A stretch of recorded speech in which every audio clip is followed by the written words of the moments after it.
Bueno, gente. Básicamente parece que tenemos aquí un pequeño misterio entre manos que tiene a mucha gente por redes sociales pululando, haciendo teorías, preguntando y demás sobre el tema de si Toro, el Carnotaurus de Jurassic World Campamento Cretácico, es alguno de los dos Carnotaurus vistos en Jurassic World Fallen Kingdom.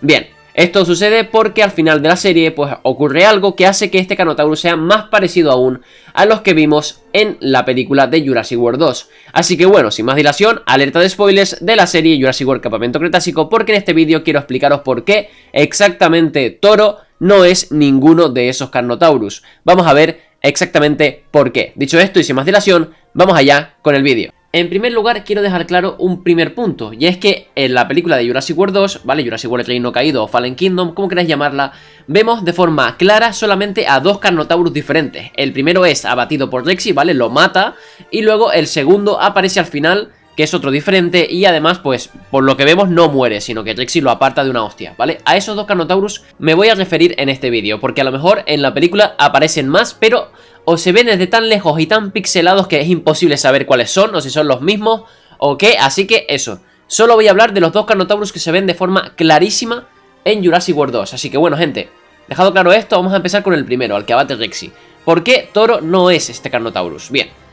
Una cosa que es característica de Toro, me da igual que en la serie haya explotado, se haya todo quemado y se parezca más a este Carnotaurus, que es lo que argumentan muchos y es como, genial chicos, muy bien, bien argumentado, de verdad, increíble, pero el tema es que Toro tiene una cicatriz en su lado derecho que se han esforzado muchísimo, ¿vale? En la serie para que se note, para que nosotros veamos a ese Carnotaurus y digamos, vale, es Toro sí o sí. Pero el de Jurassic World Fallen Kingdom no tiene cicatriz alguna ni en el lado derecho ni en el lado izquierdo. De hecho tiene la cara perfecta, ¿vale? No tiene, en serio, o sea, lo digo en serio, no tiene apenas ni una sola cicatriz o herida palpable que tú puedas ver. Mirad aquí en la imagen, no se ve absolutamente nada. No puede ser ese Carnotaurus. Toro cuando se quema y tal, vemos como, aquí en esta imagen en pantalla, como tiene aún la herida, se le ve ahí claramente en la cara. Y este Carnotaurus no tiene absolutamente nada, repito. Así que no puede ser Toro, es imposible, gente. Tendría que tener al menos una marquita, una cicatriz de que se le ha curado la herida en los 3 años que supuestamente habrían pasado, ¿no? Porque claro, recordemos que de Jurassic World a Jurassic World 2 pasan 3 años. Así que este Carnotaurus, Toro, de sobrevivir, ha tenido que pasar 3 años, pues imagino que se le habrán curado las heridas, pero aún así se tendría que ver algo, como digo, alguna cicatriz, alguna marquita, lo que sea. Y este Carnotaurus no tiene absolutamente nada y por eso yo personalmente lo descarto. Ya me diréis vosotros qué pensáis por comentarios, pero para mí, insisto, está clarísimo. Este Carnotaurus no es posible que sea Toro. Vamos a pasar ahora, chicos, a hablar del segundo Carnotaurus, el que aparece hacia el final de la película. Bien. Este Carnotaurus, muchos dicen que es Toro sí o sí, porque tiene cicatrices, tiene no sé qué. A ver, gente, Toro tiene la cicatriz, repito, en el lado derecho, ¿vale? Este Carnotaurus vemos que tiene, sí, heridas, pero las tiene en su lado izquierdo, ¿vale? No en su lado derecho, y son diferentes a las que tiene Toro, además, o sea, es que no tiene nada que ver. Luego tiene un cuerno roto.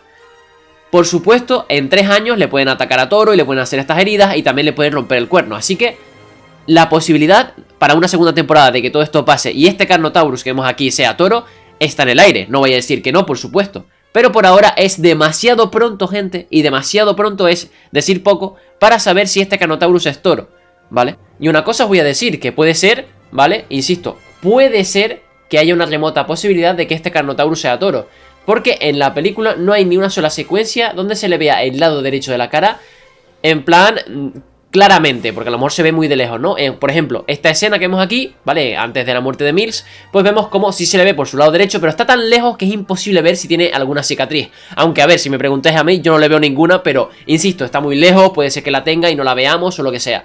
Porque a este Carno, repito por última vez, no se le ve bien por su lado derecho. Por su lado izquierdo sí. De hecho, cuando está luchando con Rexy, que ya hemos visto imágenes antes, esto todo es su lado izquierdo, su lado derecho no se le llega a ver claramente. Así que por poder podía ser Toro, claro, pero hay que ver si en la segunda temporada de Campamento Cretácico pues Toro sobrevive, le ataca algún tipo de depredador o lo que sea para hacerle esas heridas que tiene en la cara. Y también, por supuesto, el tema del cuerno roto. O sea, aún queda mucho para poder saber si este Carno es Toro, pero insisto, el primero de todos, al que abate Rexy, es imposible. Este Carno aún tiene alguna posibilidad remota, pero, insisto, en principio yo no me pondría a decir por redes que sí o sí el Carnotaurus Toro aparece en Jurassic World Fallen Kingdom, porque no se puede saber, es imposible a día de hoy. Ya veremos, insisto, en una segunda temporada de Jurassic World Campamento Cretácico. Dicho esto, chicos, espero que os haya quedado bien claro y así evitar confusiones. También muchas gracias por ver el vídeo, se agradece muchísimo y nos vemos en el siguiente. ¡Hasta la próxima!